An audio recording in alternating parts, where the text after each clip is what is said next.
today I decided to do my project in the field of photography. I frequently enjoy this activity. This project is something that was actually very interesting to me, and I have decided to go in the environmental aspect. I believe I described that in a few slides. So I've been interested in this in 10 years. It's been just me for the most part, several trips, and one dog by my side for most of them.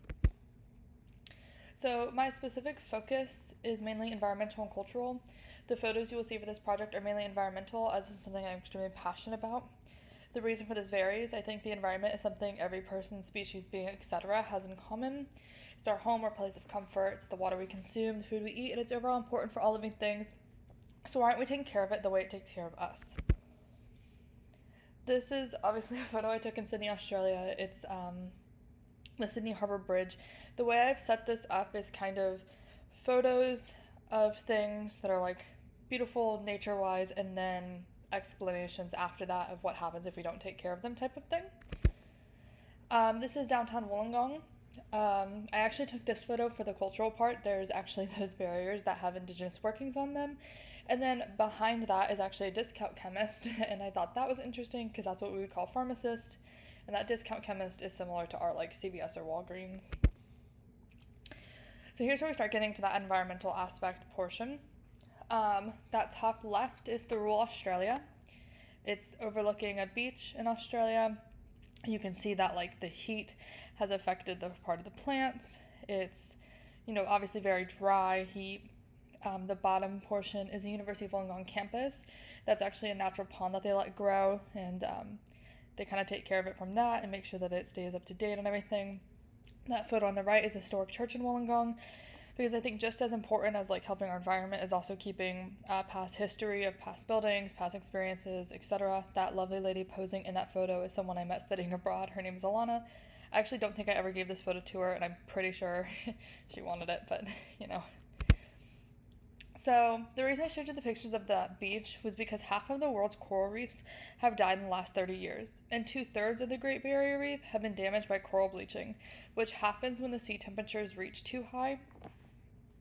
So obviously this is an important thing, because as our environment heats up, so does the sea level water. That meaning corals being bleached, they're dying, it's killing our sea life too. So it's not only just like the physical like environment that you can actually walk on, it's also the sea. So I frequently enjoy taking photos and videos of things in the wilderness. I think it's a friendly reminder that Earth is our planet in which we must protect. I enjoy the ability to photograph these environmental aspects, as they are important to reflect on our choices, and they change. They are important to reflect on as our choices change the way the environment lives and circulates. This is taken in Katoomba, Australia. I really like that second photo because for me, those second photos show the way the natural water runs, and obviously that changes as we change things in our environment as well. So, which brings me to Earth Overshoot Day. This explains that we have used more and more of Earth's resources and have overused them. This date is something that keeps approaching faster and faster until there's nothing left to use up. So essentially we're using more resources than the Earth actually has available to us in that moment, which negatively affects the climate and the way the Earth circulates. This is actually just a photo of the Sydney Opera House. I actually included this one because I really enjoyed the way the sunset looked in the background, so it's kind of just more of a photo that's like a nice transition, and like I thought it was beautiful, so I included it. These, I promise, have a point. This is a huntsman spider on your left that actually lived with me in my accommodation for far too long, I'm sure. Really glad it's not currently with me.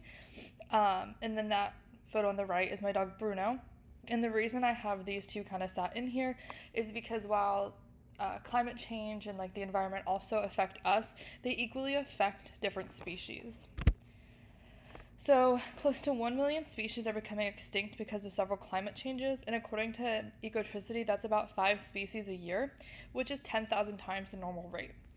The Environmental Defense Fund explains that humans are the main reason for these climate changes that are happening, and further explains that humans are the main cause of climate change.